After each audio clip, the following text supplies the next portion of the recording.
Hello दोस्तों, बहुत बहुत स्वागत है आपका मेरे इस चैनल पे। और जैसा कि हम लोग पिछले दो वीडियो में पढ़ चुके हैं जनरेशन ऑफ कंप्यूटर और हिस्ट्री ऑफ कंप्यूटर, उसी क्रम में हम लोग जनरेशन ऑफ कंप्यूटर को आगे बढ़ाते हुए हम लोगों ने पिछले वीडियो में फर्स्ट जनरेशन को कवर कर लिया था। आज हम लोग उसकी उसी क्रम में हम लोग second generation, third generation, fourth generation के बारे में पढ़ेंगे। आज का वीडियो थोड़ा सा लंबा हो सकता है, लेकिन मैं आशा करता हूँ कि आप लोगों को बहुत अच्छा लगेगा। तो आप लोग थोड़ा सा पेशेंस बना के देखते रहिए और सुनते रहिए। तो स्टार्ट करते हैं जनरेशन ऑफ कंप्यूटर। तो जैसे कि हम लोगों ने पिछली बार देखा था, तो उसको फिर से एक बार रिवाइज कर लेते हैं। फर्स्ट जनरेशन हमारी जो है 1942 में आई, जो 1955 तक रही, और इसमें वैक्यूम ट्यूब का उपयोग किया गया था, जो आप लोगों ने पिछले वीडियो में देखा है। बात करते हैं सेकेंड जनरेशन की। तो सेकेंड जनरेशन हमारी 1955 से लेकर 1964 तक रही, और इसमें ट्रांजिस्टर का उपयोग हुआ था। इसी क्रम में हम लोग देखेंगे थर्ड जनरेशन। थर्ड जनरेशन हमारी 1964 से लेकर 1975 तक रही, और इसमें आईसी का उपयोग होने लगा था। इसके बाद फोर्थ जनरेशन। फोर्थ जनरेशन में हम लोग 1975 से लेकर 1990 तक मानते हैं, और इसमें BLSI यानी कि आईसी का भी एक बड़ा रूप, जिसकी फुल फॉर्म मैं आपको बता चुका हूँ पिछले वीडियो में भी, फिर से रिपीट कर देता हूँ। Very large scale integrated circuit. अब इसके बाद आती है फिफ्थ जनरेशन, जो कि 1990 से अभी तक चल रही है। और सिक्स जनरेशन के बारे में कहना यह है कि जब तक कंप्यूटर पास अपना दिमाग नहीं होगा, तब तक वो सिक्स जनरेशन नहीं मानी जाएगी। तो चलिए आज स्टार्ट करते हैं जनरेशन के क्रम में। सेकंड जनरेशन में हम लोग पढ़ेंगे, तो पढ़ते हैं second generation of computer. First हम लोग पिछले वीडियो में पढ़ चुके हैं, तो उसी को देखते हुए आगे पढ़ेंगे। तो ये 1955 से लेकर 1964 तक रही, और इसमें आखिर क्या चेंजेस हुए ये हम लोग आगे देखेंगे इसमें। तो सबसे पहले ये जनरेशन 1955 से लेकर 1964 तक रही, और 1947 में बेल लैब्स में ट्रांजिस्टर का आविष्कार हो चुका था, और इसकी बनावट में लगातार सुधार भी होता गया। मतलब कि पहले बहुत बड़ा बना, फिर छोटा बना थोड़ा सा, और फिर जब सुधार हो गया इसमें, उसके बाद इसको वैक्यूम ट्यूब की जगह यूज किया जाने लगा।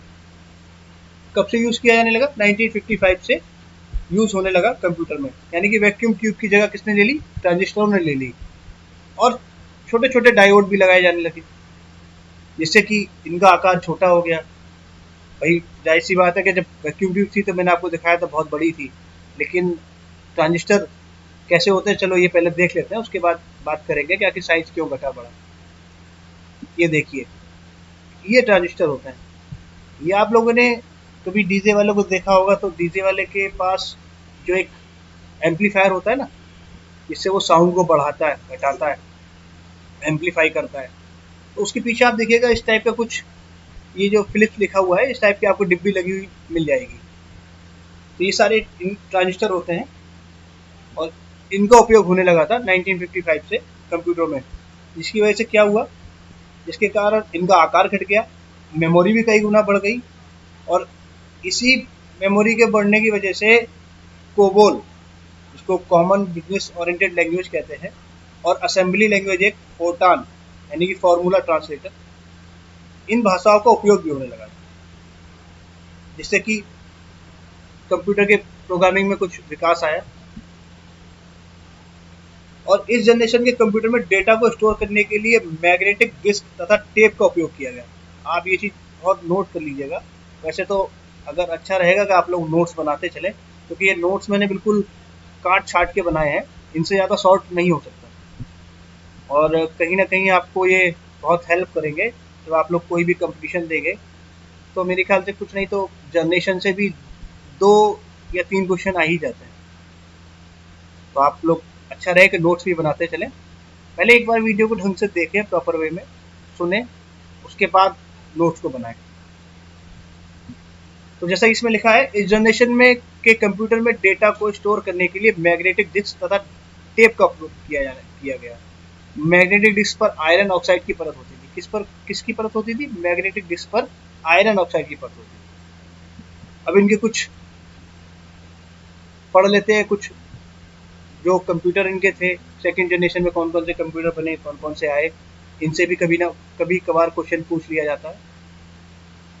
IBM 1620, सेकंड था IMB 1794, थर्ड CDC 1604 जिसको कंट्रोल डेटा कॉरपोरेशन ने बनाया था, इसीलिए इसका नाम CDC रखा।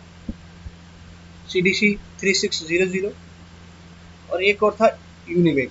यूनिवेक की हम लोग आपको फुल फॉर्म बता चुके हैं पीछे, और ये उसका अपडेट वर्जन था यूनिवेक का 1108। इसके बाद इनके कुछ गुणों की बात कर लेते हैं। कुछ अवगुण भी होते हैं भाई, किसी के अगर कुछ क्वालिटी है तो कुछ उनके पास बैड हैबिट्स भी होती हैं, तो इनको देख लेते हैं क्या क्या होती हैं। तो इनके जो गुण थे वो कंप्यूटर साइज में कुछ छोटे हो गए और विश्वसनीय हो गए, कंप्यूटर की स्पीड अधिक तीव्र हो गई, ऊष्मा का उत्सर्जन कम होने लगा, एनर्जी कम खाने लगे क्योंकि वैक्यूम ट्यूब बहुत ज़्यादा एनर्जी खाती थी, ट्रांजिस्टर इतनी नहीं खाते, तो ट्रांजिस्टर में ऊष्मा का उत्सर्जन कम हो गया। इसके बाद इसमें मैग्नेटिक कोर मेमोरी का प्रयोग होता था। मैंने बताया ना, मैग्नेटिक टेप का प्रयोग होने लगा था डेटा स्टोर करने के लिए। हार्डवेयर विफलताओं में कमी आई, मतलब हार्डवेयर कम फेलियर होते थे इसमें, क्योंकि वैक्यूम ट्यूब तो है नहीं जो हवा लग गई और गर्म हो गई, फट गई या फ्यूज हो गई। और इसके बाद इनका व्यावसायिक उपयोग भी होने लगा, क्योंकि ये आकार में छोटे हो गए तो इनका कॉमर्शियल उपयोग भी बढ़ गया। इसके बाद इसे एक स्थान से दूसरे स्थान में ले जाया जा सकता था, क्योंकि ये आकार में छोटे हो गए तो जाहिर सी बात है कि एक स्थान से दूसरे स्थान में इनको आसानी से ले जा सकते थे। इसके बाद इनके कुछ अवगुण थे, उनके बारे में बात करते हैं। डीमेरिट्स यानी कि दोष, इनका रख रखाव काफ़ी महंगा था, मतलब कि इनको मेंटेनेंस इनकी जो थी वो महंगी थी। इनका व्यावसायिक उत्पादन कठिन में महंगा था। हाँ भाई, ट्रांजिस्टर को बनाने में बहुत कठिनाई होती थी, पहले इतनी मशीनरी नहीं थी, इतनी टेक्नोलॉजी नहीं थी बनाने के लिए, और ये महंगा भी बहुत पड़ता था। तो ये था इसके थोड़े से इसके अवगुण थे। इसके बाद AC की बहुत आवश्यकता पड़ती थी, क्योंकि ये गर्म हीट होते थे तो उनको आवश्यकता जरूरी थी AC की। प्रत्येक यंत्र को संयोजन मानवीय रूप में किया जाता था, यानी कि मानवीय रूप यानी कि हाथ से कसना पड़ता था, स्क्रू लगाने बार बार ट्रांजिस्टर को कसना पड़ता था जगह जगह पर, ठीक है ना। इस वजह से इनमें थोड़ा सा ये कठिनाइयाँ थी। तो ये सेकंड जनरेशन कंप्लीट हो गई। इसी क्रम में हम लोग आज थोड़ा सा वीडियो को लंबा करेंगे और आज ही हम लोग थर्ड जनरेशन और फोर्थ जनरेशन को भी कवर करेंगे। तो चलिए पढ़ते हैं थर्ड जनरेशन। तो थर्ड जनरेशन की बात करेंगे हम और आप। तो थर्ड जनरेशन जो है हमारी वो 1964 से 1975 तक रही, और इसमें इलेक्ट्रॉनिक टेक्नोलॉजी के विकास में माइक्रो इलेक्ट्रॉनिक टेक्नोलॉजी का उदय हुआ, यानी कि जो इलेक्ट्रॉनिक टेक्नोलॉजी थी उसको छोटा कर दिया गया, माइक्रो टेक्नोलॉजी में बदल दिया गया, जिसके अंतर्गत बहुत छोटे सर्किट वर्गाकार सिलिकॉन की सतह पर सजाए जा सकते थे, जिनको IC बोला गया। तो IC क्या होती है? जिसके अंतर्गत अनेकों सर्किटों यानी कि बहुत सारे सर्किट एक साथ कर देना इंटीग्रेटेड सर्किट बोलते हैं। इसीलिए एक सूक्ष्म वर्गाकार सिलिकॉन की बनी हुई होती है IC, एक सतह पर सजोए गए, जिन्हें चिप का नाम दिया गया, और उसे क्या बोला गया? चिप। इस टेक्नोलॉजी को इंटीग्रेटेड सर्किट कहा गया, यानी कि IC। इनका विकास किसने किया था? IC किसने बनाई थी? JS किल्वी ने। तो IC के आपको फादर पता लग गए कौन थे? IC के फादर थे JS किल्वी। इसके बाद जिन कंप्यूटर में इंटीग्रेटेड सर्किट का इस्तेमाल हुआ उन्हें थर्ड जनरेशन का कंप्यूटर कहा गया, जिनमें IC का इस्तेमाल हुआ गया उनको थर्ड जनरेशन का कंप्यूटर कहा गया। मिनी कंप्यूटर इसी पीढ़ी की उपलब्धि है। इसी पीढ़ी में बेसिक भाषा का भी विकास हुआ। इन कंप्यूटर्स में रैम का प्रयोग होने की वजह से मैग्नेटिक टेप तथा डिस्क के स्टोरेज क्षमता में वृद्धि हुई। यहाँ पर देखिए, ये नोट करने वाली बात है कि थर्ड जनरेशन में रैम का उपयोग स्टार्ट हुआ। सेकेंड जनरेशन तक रैम का इस्तेमाल नहीं हुआ, लेकिन थर्ड जनरेशन में आकर क्योंकि IC आ चुकी थी हमारे पास, तो हम लोग रैम का भी इस्तेमाल करने लगे, जिससे कि हमारी स्टोरेज क्षमता बढ़ गई और परफॉर्मेंस भी बढ़ गई, और अलग अलग हार्डवेयर और सॉफ्टवेयर मिलना प्रारंभ हुआ। जिससे कि बहुत सारे ऐसे सॉफ्टवेयर मिले जो इसको और विकसित करते चले गए, और हार्डवेयर भी अलग अलग तरह के मिले, और उसकी वजह से जिन जिन को जैसी जैसी ज़रूरत पड़ती थी यूजर्स को, वो वैसे वैसे यूज़ करने लगे। इसके बाद आईसी देख लेते हैं क्या होती है। आईसी ये होती है, सब लोगों ने देखी, आईसी तो इसी तरह की होती है। ये आकार में लंबी भी हो सकती है, पहले वो स्क्वायर में ही बनती थी, लेकिन अब कुछ लंबी भी बनती हैं, कुछ छोटी और भी छोटी बनती हैं। ये आईसी है, सब लोगों ने देखा होगा, लेकिन फिर भी मैंने दिखा दिया, ये आईसी होती है। अब इनके कुछ डीमेरिट्स मेरिट्स पढ़ लेते हैं। थर्ड जनरेशन के कंप्यूटर की विश्वसनीयता बढ़ी, मतलब कि कंप्यूटर पे विश्वास बढ़ गया, मतलब कि जो इनके रिजल्ट थे वो बहुत विश्वसनीय हो गए। हार्डवेयर की खराबियों में कमी आई, हार्डवेयर कम खराब होने लगे।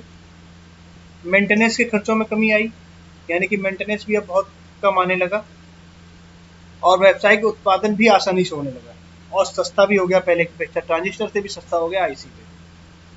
और पहले के कंप्यूटर की तुलना में ये कम ऊर्जा उत्सर्जन करने लगे, यानी कि वैक्यूम ट्यूब में ज़्यादा, फिर ट्रांजिस्टर में कम, और फिर उससे भी कम आईसी में।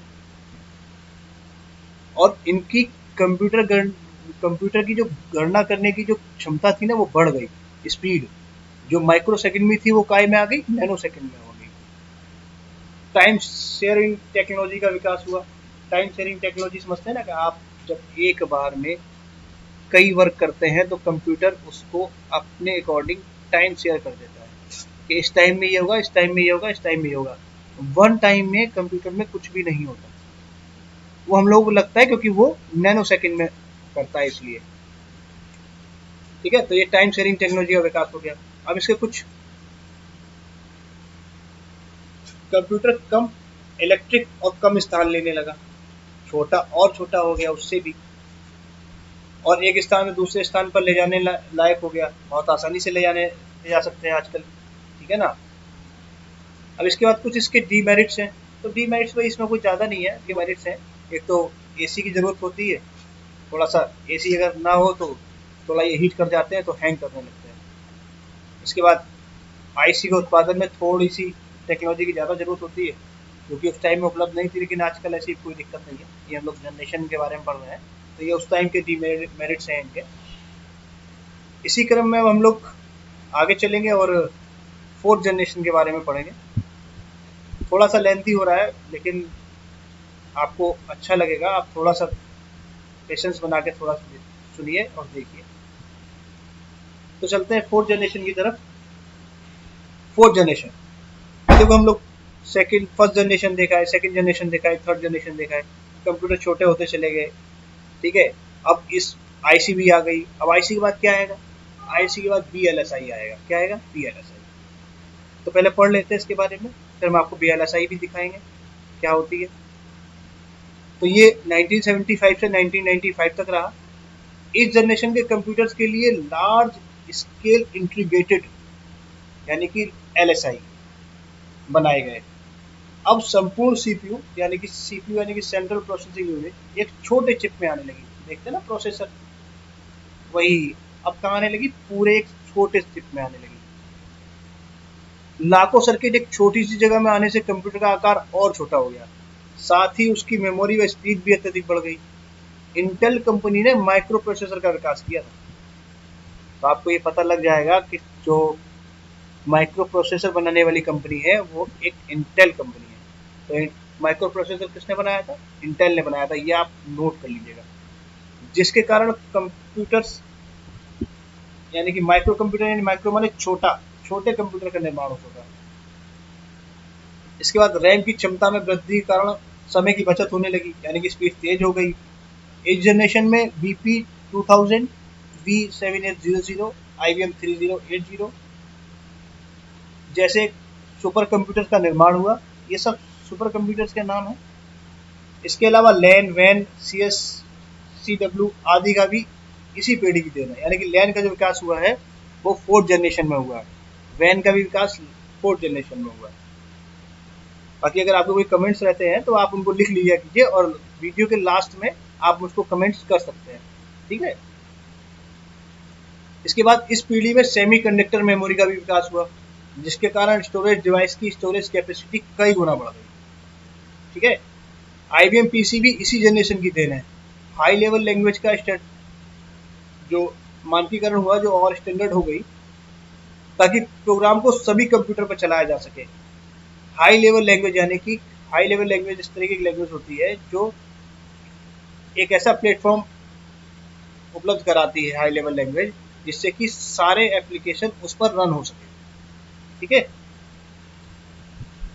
ये देखिए, ये है VLSI।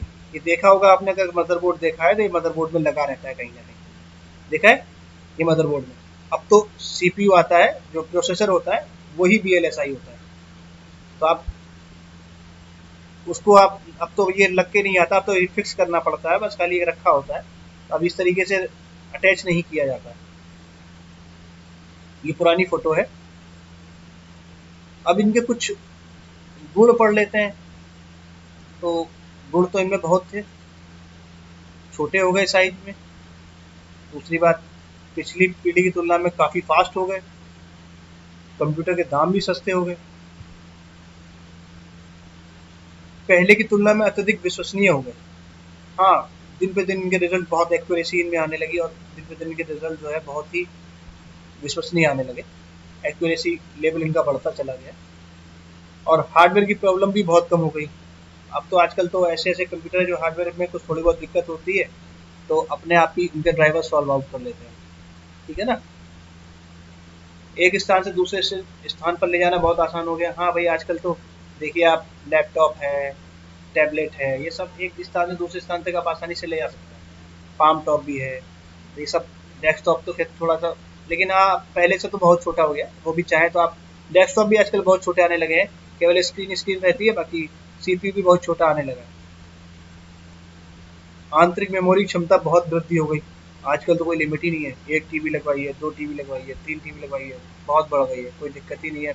बहुत मेमोरी मिल जाती है आजकल। ज़्यादा दिक्कत हो तो आप एक्सटर्नल हार्ड डिस्क लगा लीजिए, उससे बढ़ जाती है। और आजकल तो SSD भी आ गई है, तो कोई दिक्कत ही नहीं होती आजकल तो। बहुत मेमोरी अपने पास स्टोरेज के लिए रहती है। फोर्थ जनरेशन लैंग्वेज का प्रयोग होने लगा। फोर्थ जनरेशन की लैंग्वेज है, उनका प्रयोग भी होने लगा इसमें। इसके बाद एप्लीकेशन में डिसीजन सपोर्ट सिस्टम का विकास हुआ। डिसीजन सपोर्ट सिस्टम भी बने और एप्लीकेशंस भी बनने लगी काफ़ी। अब इनके कुछ डीमेरिट्स पढ़ेंगे हम लोग। डीमेरिट्स इनका केवल एक ही है, LSI चिप बनाने में अत्यधिक संवेदनशील टेक्नोलॉजी की आवश्यकता हुई।